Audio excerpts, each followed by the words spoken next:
All right, and here we are with Rick Derringer. How are you doing today, Rick? I'm doing great.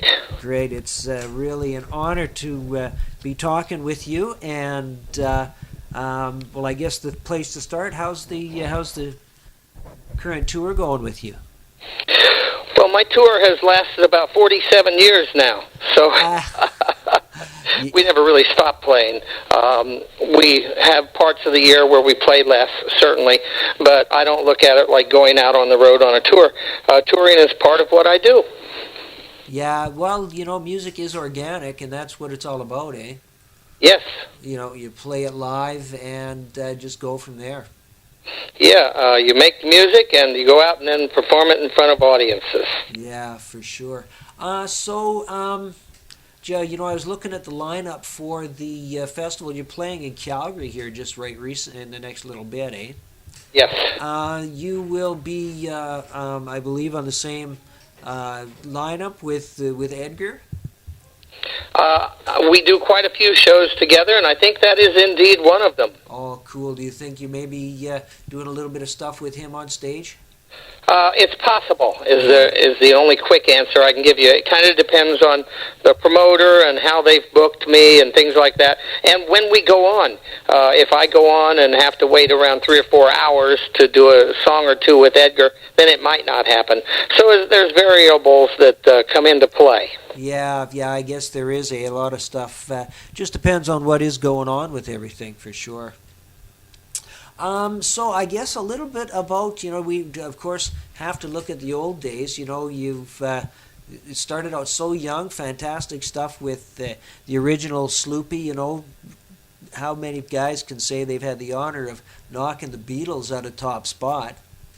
Praise the Lord. Isn't that just something, eh? That is really a great thing to be able to do. And then you went on with Johnny and had an opportunity to work with him. A big big history with the Winter Brothers. Can you talk a little bit about that? Yeah, I think what people, they remember me playing with them, but sometimes what they forget is that I produced all of their records that were either gold or platinum for both Johnny and Edgar. And if their records are out there, any of their CDs or albums that weren't gold or platinum, those are the ones I didn't produce.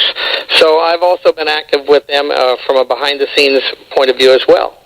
Yeah, that's, getting the opportunity to get behind the console and really be able to shine there. I mean, it just shows what a great Renaissance man that you really are.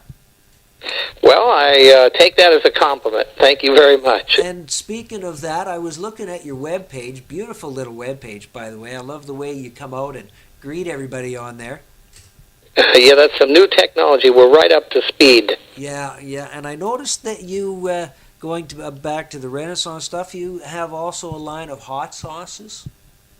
We have, I do have, hot and cool sauce is what we call it. I had a big CD, a big record in the smooth jazz world a couple years ago. My wife wrote a song called Hot and Cool, and we recorded it, and it became, in the U.S., it was in the top 20 for 5 months, which made it a real strong smooth jazz hit. So to kind of commemorate that, the song was called Hot and Cool, so we put out Hot and Cool Sauce. And what that means, it's hot sauce that's very cool to have, because it says Rick Derringer on it. Yeah, well, that's exactly right. But I also, in the past years, in a more serious vein, I've been very instrumental in working with a guitar company and creating a Rick Derringer guitar that I endorse and play exclusively. They'll get to see it at the show. It's by a company called Warrior.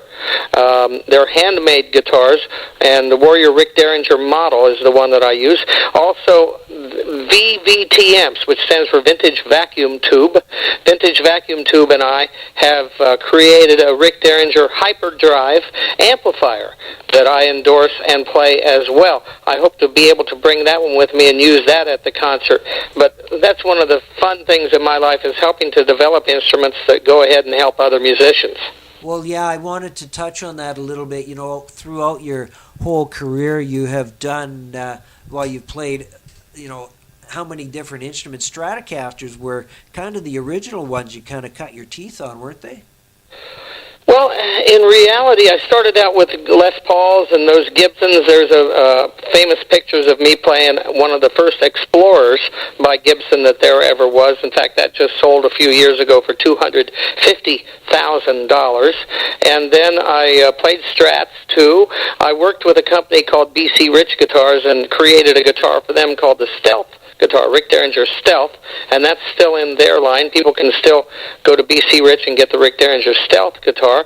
Then after that, I played PRSs for a while, Paul Reed Smith guitars, great guitars. But Warrior came along, and they offered me the opportunity to actually go one step farther and create kind of the culmination of all that experience, a guitar that was part Gibson, part Fender, part PRS, and in effect better than all of them. And that's the Rick Derringer Warrior guitar. Yeah, that's pretty outstanding when you get the opportunity to put your own signature into the sound, pick out what you like it and what you'd like it to sound like, and then have that come across for other artists to really enjoy as well, eh? Yes, that's what it's all about. More than the sound, it's, in this case, how do they balance? Is it comfortable? Is it light? How does it play? What kind of frets does it have? Things like that. I'm like a high-performance race car driver in some ways. I've had the best of them throughout my life, and I want a guitar that can compete on all levels, not just sound-wise, but from a technique point of view. Can you play that guitar and actually play better on my guitar than you can on some other guitar? And that's really what we're striving for. Right, yeah, like you say, that's a great way to get kind of your hands into the hands of the younger players and other players as well. Yeah, that's right. So that's that's great. Now, of course, I want to talk a little bit about on your webpage. You have a great testimony. Got to say that it's a fantastic thing. Being a believer myself and running with the gospel station that we are with right now, it is refreshing to see guys that'll come out and make a stand. Well, I believe that it's our responsibility to help other people along the right path. And just by being a good influence on other people, by being a good example to other people, is the way I feel is the best, most opportune way to do it. So I'm not going to try to force anybody to do anything, but if by my example, I can show people that it's possible to be a better person and then actually enjoy your life more, then that's what I'm trying to do. Yeah, that's a great outlook, and I think that's the best way to really impart any kind of life pattern on anyone. It's so bully to you for that one. Yeah, I think that's, I can't make them do anything, but being in a position that I have been, where I've been in the rock and roll limelight since I was a kid, I've come through every kind of generational influence possible, drugs, alcohol, groupies, you name it, and I've been able to come out the other end and learn from those experiences, and that learning is that the best way is to follow the Lord, and that's the best way for you as a person, and that's the kind. We're in a fight right now with people who are trying to our countries, your country, my country. They're trying to come in and say, we cannot coexist with you. You have to be our religion, or else you're called an infidel, and we will kill you. And we stand for religion or faith in general that says, no, we can all coexist. We can all be friends. We can all live together, and everybody has the freedom to do and follow whatever beliefs they want. So we're in a situation now where we really have to stand up and show the world that, no, we are, all religions are not equal. Ours is one that allows all other religions to coexist. Theirs doesn't. And, you be the, judge after you understand that. Yeah, that's a great way to look at it, and a fantastic way to put things. I want to thank you so much for sharing that with all of our listeners. I'm sure that a lot of people are going to enjoy that point of view and take a lot of direction from it. So that's really good. Just to touch back, I guess you had mentioned, you have come really up through the ranks. Who was it that first introduced you and really kind of influenced you in the music business? I grew up, got my guitar in 1956, which I call the year of Elvis. And so I'm very influenced by rock and roll and, of course, Elvis Presley. So over the years, that's just the beginning. Then, of course, there was country music, jazz. I really like music in general, and I've tried to be influenced by all of it. Yeah, that's good. Every piece of the genre really has something to say, and I think if you're able to meld them all together, you really get a unique sound, as you've been able to put forward in a lot of your records. Like you were saying, you've had success with rock music, you've had success with roots, with blues. You've touched on the jazz stuff. Do you have any favorites that you like to do? I really just like music, and I like what it affords us. It gives us a platform where, like I say, a focal point. People can look at us, and that gives us the opportunity to strive to be good people, and through that, influence to help them. Yeah, that's really exciting. Now, I don't know if you are familiar, but group called Audio Adrenaline. Yeah, I know Audio Adrenaline. Yeah, they picked up Free Ride, and they released They did a great version. Wasn't that something? They released that. They said they weren't really sure about much, but they said the message was what it was all about. So I just wanted to share that. I wasn't sure if you had heard that. I think it's great because they, as a Christian group, were able to take a song like Free Ride and not change any of the lyrics.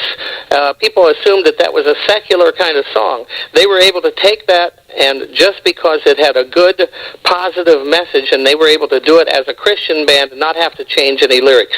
That gave me the opportunity to look at it, re-look at it, and say, that is a great song.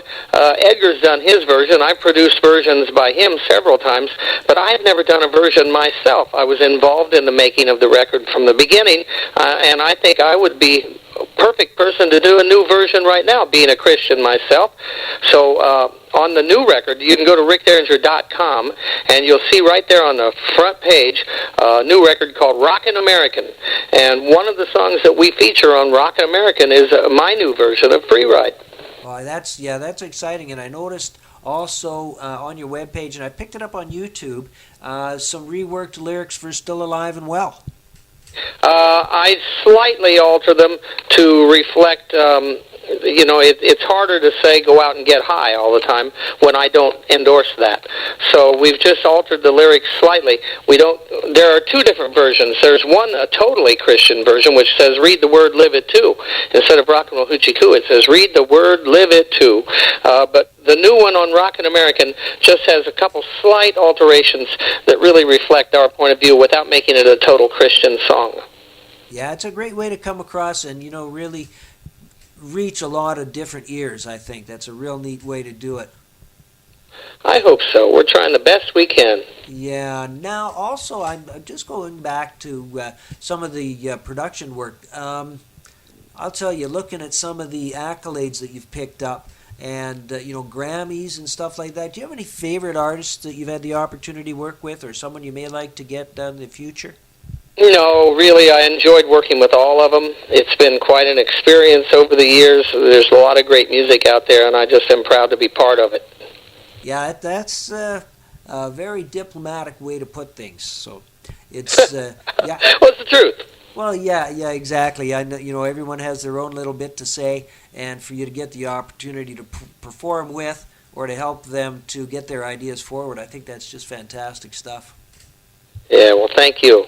And what I really want to stress in this particular little conversation is that you've shown that my first record, Hang On Sloopy, was all the way back in 1965. That means I've been doing this over 40 years, playing concerts for people and entertaining. And one of the things that happens after you do it that long is you start to get really good at it. And I just want to invite everybody to come on out to our concert because specifically, we can guarantee that they're going to have a great time, that we're going to be an entertaining night. They're going to go away saying, you know, that was one of the best concerts we've ever seen. And I just want to invite everybody to come on out and be part of that. It's going to be really exciting. Last time that we were able to see you up in the Edmonton area was quite a few years back at an outdoor festival. It was a blues evening that we had, and you were performing there, and it was fantastic. So like you say, everyone should get out and get the opportunity to see it. Are there any upcoming dates that you'd like to fill in anyone on outside of the one coming up here just shortly? Well, in general, you just go to rickderringer.com and you go to the tour dates button, and it shows you where I'm going to be all over the world. And the specific thing that I want to point out once again is come to a show. If you're not near the one that we're talking about, then look at one of the schedule, look at one on there that might be near you. Come on out and see us, and be sure to come up afterwards and say hi. We always have an autograph line, and we enjoy meeting everybody and shaking their hand. Well, that's just great. So I guess we'll just kind of wrap it up. Thanks so much for your time, Rick. Gosh, it's been really a pleasure. You've made an impact on so many different lives, and we're looking forward to a long, I hate to say second career, but it's going to be continuing for you. I really feel good about it. Oh, well, thank you very much. All right, man. Well, I'll